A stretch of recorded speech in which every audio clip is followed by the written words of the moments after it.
Béni. Je vais vous expliquer ce que le Seigneur il peut faire dans une vie.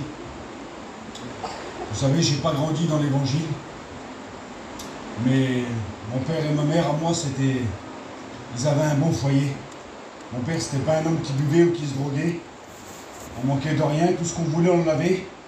Je le dis avec mes mots. En réalité, on était heureux dans le monde. Ma vie, elle était comme ça. Moi, tout était bien jusqu'à l'âge de 14 ans. Et à l'âge de 14 ans, j'étais chez moi dans la maison. J'avais une casquette comme ça sur la tête. Et puis, c'est passé des choses chez nous. Mon père, il est rentré dans la maison comme ça. Et puis, il dit, fils, il dit, donne-moi la casquette. Il est parti pour régler des problèmes. Et mon père, il s'est fait tuer ce jour-là. Moi, j'avais 14 ans. Et lui, il avait 31 ans. Et puis, je le dis devant Dieu, ça a été un bouleversement dans ma vie à moi. Je ne peux pas vous dire comment. Je me suis retrouvé tout seul du jour au lendemain avec ma mère et ma petite sœur. Et puis, je suis parti dans le monde. Et je ne voudrais pas rentrer dans les détails, mais dans le monde, j'ai fait pas mal de choses qui ne sont pas à la gloire de Dieu. J'en ai fait plein. Mais vous savez, lorsqu'on perd des êtres chers tout jeunes, notre cœur est brisé. Et puis vous pouvez mettre ce que vous voulez. Il n'est pas réparable. Alors j'ai continué ma vie dans le monde. Et moi, chez nous, il n'y a pas de chrétiens. Aujourd'hui, il y en a quelques-uns, mais à cette époque-là, il n'y avait aucun chrétien. Et moi, ma famille, comprenez bien que moi, il n'y a jamais un cousin qui est venu me voir et qui m'a dit, viens, on va aller à la Réunion. Non. Moi, c'était toujours pour faire des choses qui n'allaient pas dans le monde et toujours pour faire le mal. Et ma vie, c'était comme ça. Et j'ai grandi avec un vrai manque dans mon cœur. Il ne se passait pas une seule journée où je ne pensais pas à lui. Je travaillais avec des garçons, la journée, j'y pensais pas. Mais le soir, quand je rentrais chez moi, que je voyais le camping là-bas, que je savais que ma mère dormait tout seule avec la petite, je ne peux pas vous dire ce que ça me faisait. Et ce manque-là, elle a duré des années. J'ai grandi, j'ai fondé un foyer. J'ai eu un petit garçon. Je pensais que ça allait aller mieux dans ma vie, que j'allais me calmer. Mais je le dis devant Dieu, c'était tout le contraire. C'était encore pire. Et puis, il y a de ça quelques années, j'étais divorcé, et puis ma mère, elle a ouvert la porte à Dieu. Elle a fait faire des réunions chez nous. Et puis moi, pour le respect des serviteurs, j'étais le seul homme qu'il y avait dans le terrain, pour le respect des pasteurs, et j'assistais aux réunions. Mais ce que je ne savais pas, moi, c'est qu'à chaque réunion, le Seigneur, il venait, lui, et il déposait quelque chose dans mon cœur.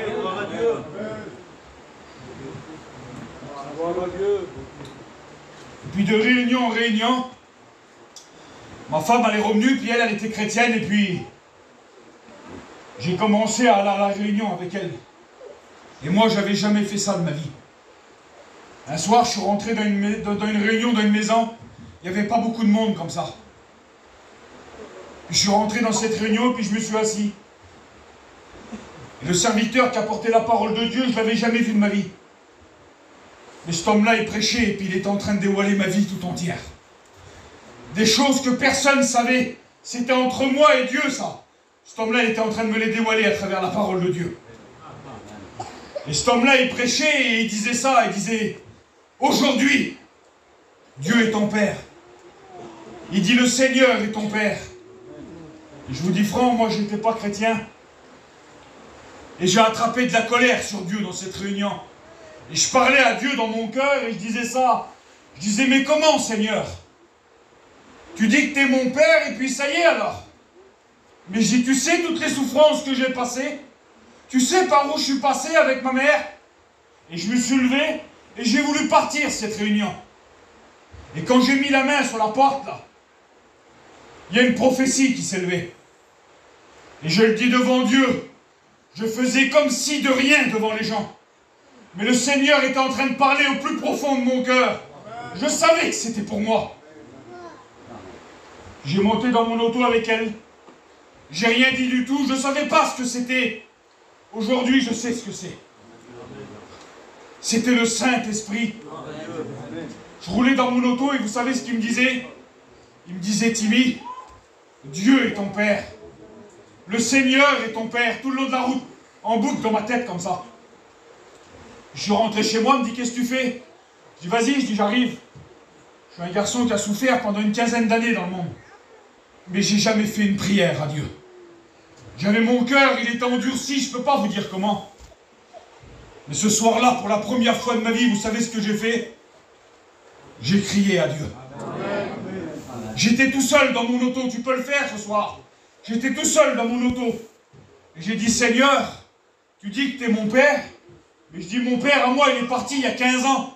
Je dis, si tu es vivant, fais-moi voir un signe, quelque chose, je t'en supplie, Seigneur. Les chrétiens savent de quoi je parle. Dieu m'a parlé comme je suis en train de vous parler là. Je ne le connaissais pas, mais je savais que c'était lui qui était en train de me parler. Il me disait d'aller chez moi dans mon camping et de prendre un petit verset là. J'ai pris un petit verset et ce verset il dit, c'est moi qui mets en vous le vouloir et le faire. Je ne comprenais pas moi le verset. Et dans mon camping il y a une grosse pancarte comme ça. Elle avait touché mon cœur, je l'avais achetée dans une réunion. Et cette pancarte elle dit ça. Elle dit, l'Éternel entend la voix de tes larmes. Et j'ai dit, comment Seigneur? Tu dis, t'entends que la voix de mes larmes? Je dis, je t'en supplie, parle-moi. Fais-moi voir si t'es vivant. Et dès que j'ai fini la parole, j'avais 28 ans. J'avais jamais lu la Bible de ma vie. Le Seigneur m'a dit, Timmy, prends la Bible. Moi, je vais dire à Lazare, les frères. J'ai pris la parole de Dieu et je l'ai ouvert. Et quand je l'ai ouvert, Dieu m'a dit, Timmy, lis ici. Et quand j'ai commencé à lire la parole de Dieu, là, 3 minutes avant, j'étais un garçon dans le monde, avec plein de liens, et j'étais pas un bon garçon. Mais 3 minutes après, j'étais un chrétien. Amen. La nouvelle naissance que les chrétiens parlent, je l'ai reçue instantanément dans le camping. Et vous savez ce qu'il a mis? Il a mis l'espérance dans mon cœur de revoir les personnes que j'ai parties. Et mon cœur qui était brisé, qui n'était pas réparable, lui il est venu et il m'a consolé. Aujourd'hui j'ai plus de peine. J'y pense, mais la peine lui il l'a pris, il l'a enlevé. Je suis sorti de mon camping là les frères, il était 1h du matin. J'ai pris mon téléphone et j'ai appelé un garçon qui s'occupait de moi, de m'amener aux réunions. Quelle importance de s'occuper de quelqu'un. Je l'ai appelé et j'ai dit tu peux venir. Il est venu, j'ai monté dans l'auto et ce garçon-là, j'avais fait pas mal de choses avec lui dans le monde. Et il me disait, Timmy, tu verras, quand tu réaliseras que Dieu est vivant. Et je l'ai regardé et j'ai dit, c'est vrai alors. C'est vrai que Dieu est vivant. Je dis, je veux que tu pries le Seigneur pour moi. Vous savez ce qui s'est passé dans l'auto là? Il a prié le Seigneur et j'ai été baptisé du Saint-Esprit.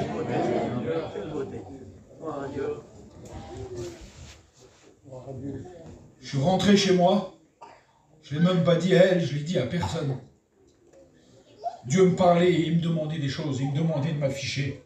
Vous savez, moi dans ma famille, c'était pas facile, il n'y a pas de chrétien. Je suis le premier prédicateur de chez moi, c'est moi. Et puis j'ai appelé ma famille, les gens que je faisais des affaires avec. Il me dit, il paraît que tu es chrétien. Je dis, oui, c'est vrai. Je dis, le Seigneur est vivant. Amen. Et puis comme je vous dis, ça ne s'est pas arrêté là. Aujourd'hui, je sers le Seigneur. Voilà ce que Dieu peut faire. S'il y a une personne qui souffle, je le dis devant Dieu, tu pourras tourner dans le monde des années et des années. Tu ne trouveras jamais la solution. Vous savez, les garçons qui sont là, je ne pense pas qu'il y en a un qui a fait des grandes écoles. Mais par contre, il y a un feu dans nos cœurs. Et je voudrais te le dire. Le Seigneur, il est vivant. Et il peut enlever la peine qu'il y a dans ton cœur. Que Dieu vous bénisse.